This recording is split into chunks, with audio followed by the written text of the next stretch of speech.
Right. What's up, guys? Welcome to Black Pass Moto.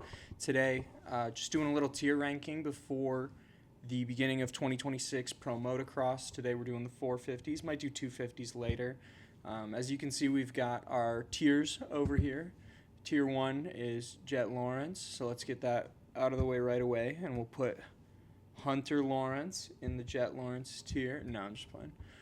But after that, we've got championship contenders, guys who can win motos, 5th to 10th place guys, lucky to grab a top 10.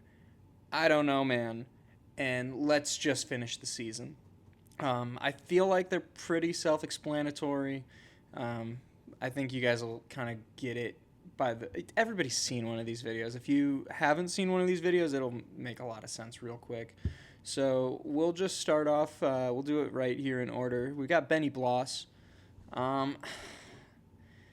Dude. So Benny has like a lot of top 5 finishes in outdoor moto on a 450. But Benny hasn't raced outdoor moto in years. I cannot put Benny 5th to 10th given the current field. I don't. Man, honestly, let's just finish the season. I think that might just be Beta's whole thing. Mitchell, Oldenburg, you get in here too. Let's just finish the season. You guys weren't even supposed to race this. You're supposed to race Supercross. Supercross did not happen because of injuries, unfortunately. So let's get through the season. I do think you're gonna probably get a couple top 10 motos though out of Benny. Benny can absolutely hang in there with you for sure.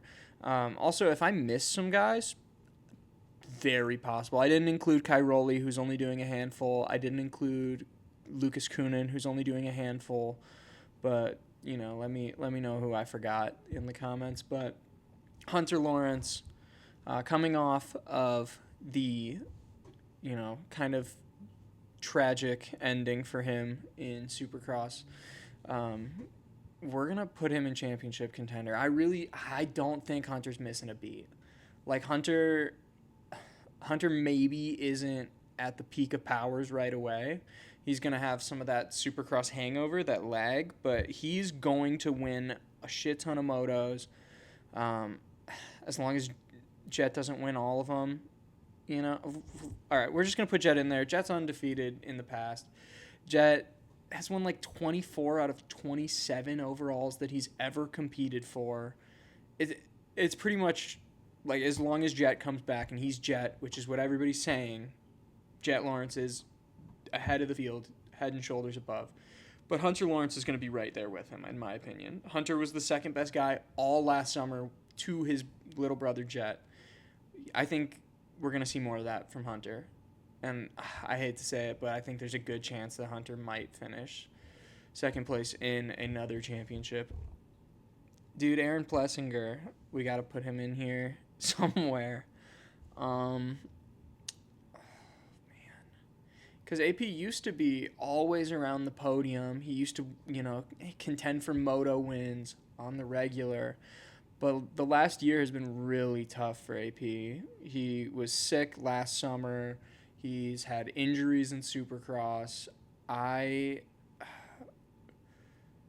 For right now, I have to keep him 5th to 10th. I can't say that Aaron Plessinger is not going to... I can't say he's lucky to grab a top 10. Like, that'd be crazy. Chase.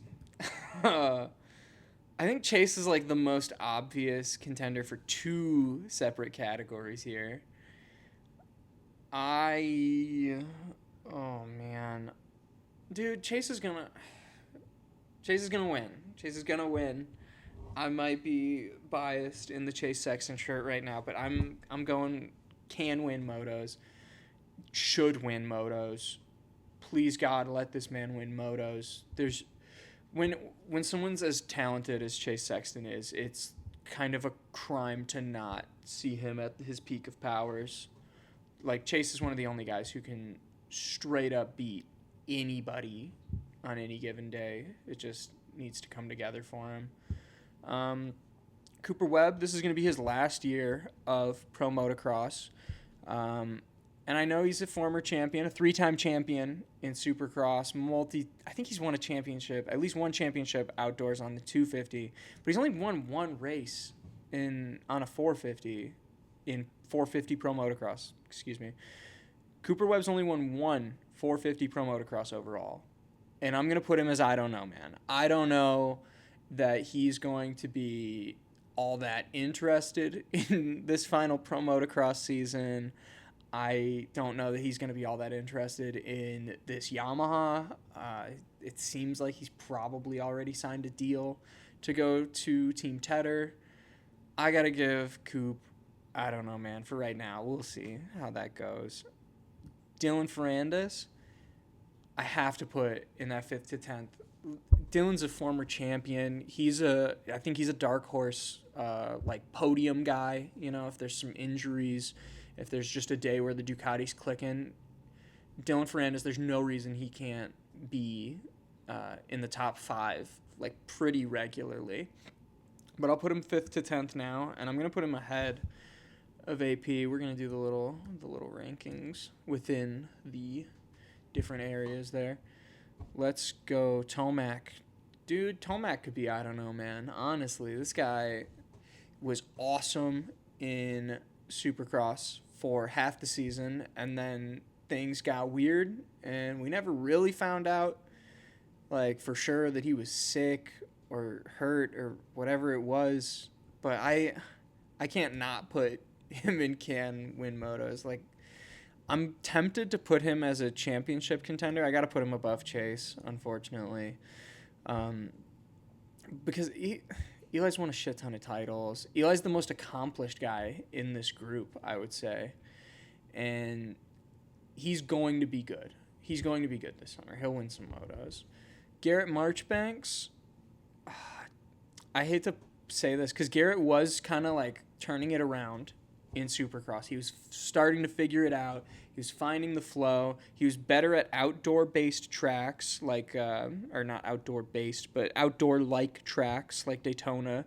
I think he had a 7th in Daytona.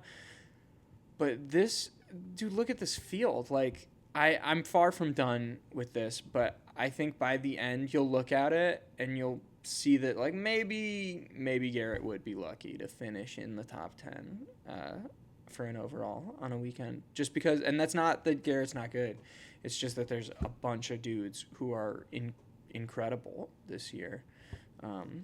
So next we will get Hayden Deegan, and there's no reason in my mind that Hayden shouldn't be great on the 450. He's had more time to prep than anybody else on here. I'm putting Hayden Deegan as a championship contender. I think it is a matter of when, not if, Hayden will win this summer. He is going to win. He's going to win a moto or an overall. He could win a title. Hayden has like the least question marks around him right now out of maybe the whole group right now. On to Malcolm Stewart, a guy with a lot of questions around him, unfortunately. And, dude, this is also Malcolm's final year of Pro Motocross. And we'll see. He probably ends up with Suzuki, is my guess, just because that works for the Supercross-only schedule. But I think... man... I don't know what's better, lucky to grab top 10 or I don't know, man. I feel like I don't know, man kind of has this implication that I do expect more from Malcolm. But I watched Malcolm last summer rack up like a lot of 6th, 7th, 8th, finishes in outdoors. And I thought that was fine. That's good. But it's a better field now. Malcolm's team is folding. I don't know how that effort is going to look. Do I put him in front of Garrett? Sure, for now, I guess. Yeah, I think Malcolm would be lucky to grab some top 10s at this point. I do. We'll get Justin Barcia is a firm 5th to 10th place guy. Justin Barcia is going to ride balls fast. He's going to give 100% effort. He's probably going to throw his back tire into somebody's front tire and put him down to the ground. That'll happen. And it's going to look awesome. It's going to be sick. We're all going to love it. I don't know. Maybe you guys don't like Barsha. I love watching him ride. I would hate to race this guy. But I think that Ducati's going to be somewhere in the 5 to 10 range a lot, along with teammate Dylan. So a lot of Ducati 5th to 10th place finishes is what I'm seeing. And I think I will keep him behind AP. Jordan Smith, let's just finish the season. Like, it has been not good for Triumph in America, especially the 450 project that this year has been, starting with Austin Forkner on the 450. That was a struggle. Maybe shouldn't have happened. Maybe should have stayed on the 250. I don't know. I'm not an expert. I don't make these decisions. But I think for Jordan Smith, finishing the season is good. He's going to be fast. I just want to see him finish the season and try to stay off the ground. Now we've got Jorge Prado, and a lot of you guys are probably Jorge's really polarizing. Let's be real. There's going to be people here who think that Jorge sucks and he should be, I don't know, man, or finish the season. I don't know, dude. I think that Jorge is going to be good. I think he'd be crazy to think he's not going to be good.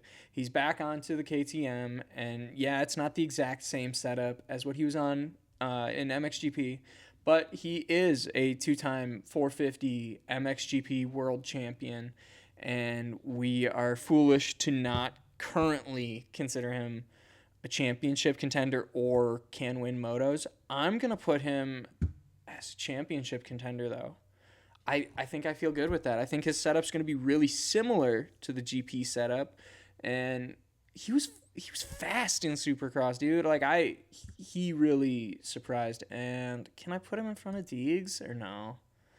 No, Deegs is probably, oh shit. You know what? Deegs is going to have those days where he's not there. Deegs is going to have like a day where he gets fourth. That'll happen. In my opinion, I think there's going to be a day where, you know, he's not getting starts because he wasn't a great starter on the 250 until this year in Supercross. So if he's getting starts around, you know, 15th in the 450 class, that's going to be a lot harder to come up through. So we'll put Jorge in championship contenders. Jorge Prado will win races this year. It will happen. I'm on that train. Next, we've got Mikel Harup. I hope I'm not pronouncing that terribly. He rode 250s here in the States last year. He raced GPs for quite a while before that, I want to say. I want to say at least a few years because he's pretty young still. But I thought he was going back to GPs this year, but apparently not. He's doing 450 Pro Motocross for Triumph, and I think this is going to be like the start of turning it around for Triumph's 450 effort. Mikel was really good last year. He snagged a ton of like top 5 finishes, moto finishes on the 250, and I think you can pretty firmly slot him into that 5th to 10th spot. I think the high end of that would be a 4th, but I think we're going to see him finish around 7th, like a lot. RJ Hampshire is, oh man. Dude, RJ was grabbing a shit ton of top 5s last year. RJ was grabbing top 5 after top 5 after top 5, but he's obviously, I don't think RJ's winning a moto. I think that's a bit too optimistic. RJ, again, losing his ride after this summer, unfortunately. That Husky team is folding. RJ's 5th to 10th, right? RJ's 5th to 10th. I can't say he'd be lucky to grab a top 10 after a bunch of top 5s last summer. He's definitely going to be in that 5th to 10th spot, though. There's just so many guys here that are more than capable of winning. And then we have Justin Cooper. And Justin Cooper is a head scratcher. Justin Cooper regularly will qualify fastest this summer, I think. He's going to look awesome. And then he's probably not. Dude, he needs to win a moto. Like, J. Coop needs the win more than anybody. I think he could benefit the most from it, but I don't think it will happen this summer. And so I'm going to keep him right there. I'm going to slot him behind Chase. And in there, in the can win motos, there's certainly a chance that J. Coop can win a moto. J. Coop could easily be the fastest on any day. And this is what I'm talking about with the depth of this field this year. We have 7 guys before we get into the 5th to 10th place tier, which means there's going to be a lot of days where these dudes aren't in the top 10. Like, these guys are going to miss top 10s. I bet almost every single one of these dudes who's below the can win motos is going to have motos where they finish outside of the top 10. But that is, I think that's our tier list, man. I think we got it. And let me know if you guys think that I got that entirely wrong, or if you think I'm disrespecting anybody. That'd be funny. But yeah, let me know what you guys think. And, you can also fill in your own on here. I can try to put a link to that in the description. But awesome. Thanks.